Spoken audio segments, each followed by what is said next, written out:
This particular week we have had a large number of casket orders for the victims of the Pulse shooting massacre here in Orlando. This is one particular model right here that was ordered for a funeral home in Titusville, Florida. This is for Captain Brown, former Army captain, and who is one of the victims. So far this week, this will make the 24th casket that we're going to be delivering for one of the victims. With his name imprinted on the exterior of the casket, another victim of the mass shooting last Sunday is on his way to the closure of his life. 49 people were killed and 53 others wounded in this shooting incident, making it the worst mass shooting in the U.S. history and the deadliest terror attack since 9/11 in 2001. This massacre is therefore a further reminder of how easy it is for someone to get their hands on a weapon that lets them shoot people in a school, or in a house of worship, or a movie theater, or in a nightclub. In the state of Florida, where Orlando is located, gun laws are known to be lenient. So lenient that the state's nickname has been jokingly changed by many, from Sunshine State to Gunshine State.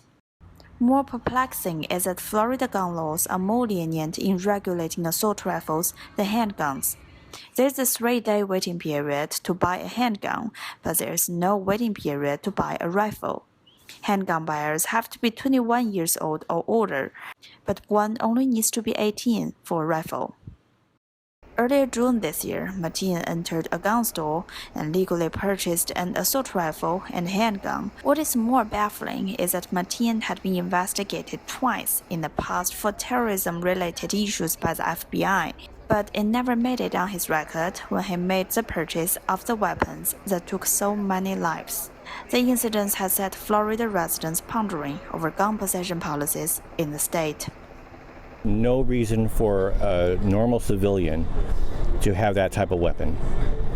All it does is just tear things up, just blows you to smithereens pretty much. And it ruins people's lives too, a lot of us.